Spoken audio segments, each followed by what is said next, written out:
दोस्तों 5 अगस्त 2020 का जो धमाका लेबनान की राजधानी बेरूत में हुआ, धमाके के बाद हर वो दृश्य पूरी दुनिया को विचलित कर दिया।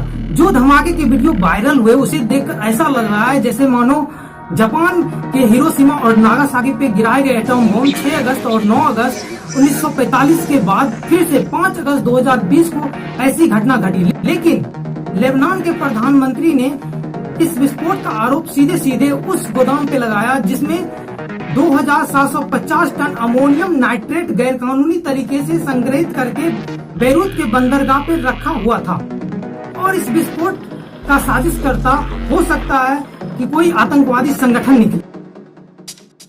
Hello friends, good day to all of you. मैं राजन राज स्वागत करता हूँ इंडियन साइंटिफिक पे आप सभी का।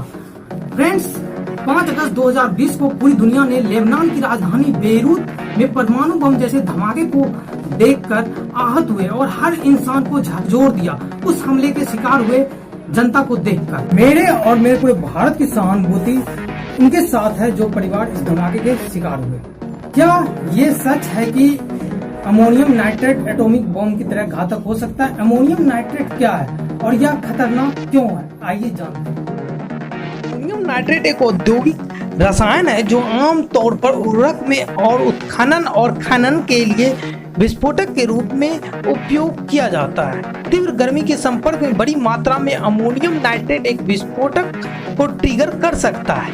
बड़ी मात्रा में और खराब हवादार सुविधा में बड़े ईंधन टैंक के पास रासायनिक भंडारण एक बड़े पैमाने पर विस्फोट का कारण बन सकती है। मात्रा जितनी अधिक होगी जोखिम उतना अधिक होगा।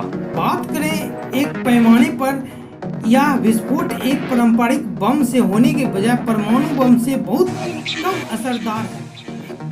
एक ब्रिटिश कंपनी एल्फोर्ड टेक्नोलॉजी के प्रबंधक निदेशक रोनाल्ड एल्फोर्ड ने कहा कि यह अब तक की सबसे बड़ी गैर परमाणु घटना में से एक है।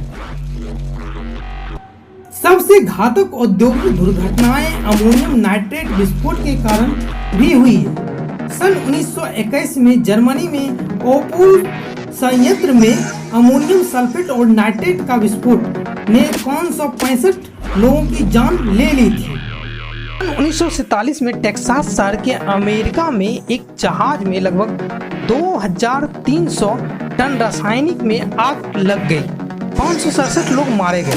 2001 में फ्रांस के इलूज में अमोनियम नाइट्रेट विस्फोट हुआ जिसमें 31 लोग मरे। 2015 में तियानजिन के चीनी बंदरगाह में अमोनियम नाइट्रेट और अन्य रसायनों के भंडारण में विस्फोट हो गया जिसमें कम से कम 116 लोग मारे गए।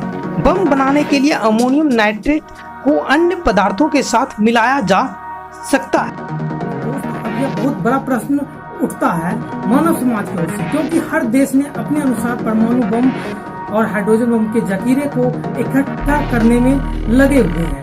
ऐसे में अगर यह अमोनियम नाइट्रेट की जगह हाइड्रोजन बम या एटम बम का विस्फोट होता तो लेबनान की राजधानी बेरूत का क्या होता?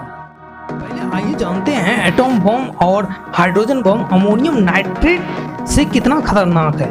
एक बड़े पैमाने यानी 2750 टन अमोनियम नाइट्रेट का विस्फोट इसलिए ऐसा लगा कि यह एक परमाणु धमाका था क्योंकि इस धमाके के कारण 3.3 का भूकंप आया और 5 किलोमीटर तक इसने तबाही मचाई और 200 किलोमीटर तक इसकी आवाज सुनाई पड़ी। 3 लाख घर क्षतिग्रस्त हो गए और अमोनियम नाइट्रेट के धमाके से 180 डिग्री सेल्सियस से अधिक गर्मी निकलती है।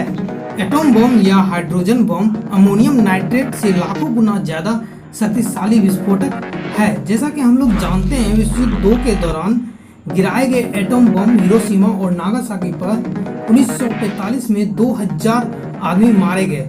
कई दशकों तक इसका असर रहा। साधारण तरीके से हम लोग समझते हैं एटम बम में यूरेनियम 235 या प्लूटोनियम 239 को विखंडित कराया जाता है एक रिएक्टर में डाल के, जिसे हम परमाणु धमाका कहते हैं। अगर बेरूत में 2750 टन यूरेनियम 235 होता तो 3 करोड़ 75 लाख आदमी मारे जाते लगभग, जो कि पूरी लेबनान की जनसंख्या के कई गुना अधिक है। जहां लेबनान की जनसंख्या 68,26,000 है और अगर यह परमाणु धमाका होता तो इस धमाके के अंदर 8,200 किलोमीटर आते। अगर यूरेनियम 235 की मात्रा 2,750 टन होते तो मतलब आधा लेबनान इस बम के विस्फोट के आग में झुलस गया होता और रेडिएशन की चपेट में आने से मारे जाते या अपंग हो जाते, क्योंकि यूरेनियम के 1 टन विस्फोट से 1000 डिग्री सेल्सियस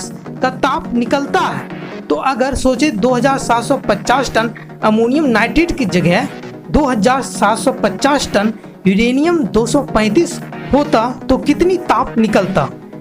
माने तो 2,75,00,000 इतनी ऊर्जा निकलती ताप के रूप में, जो पूरी लेबनान को राख में तब्दील कर देती। और रही बात अगर हाइड्रोजन बॉम्ब की, तो बस इतना जान ले ये परमाणु बॉम्ब से 1000 गुना ज्यादा शक्तिशाली है। तो आप तबाही का खुद अंदाजा लगा सकते हैं।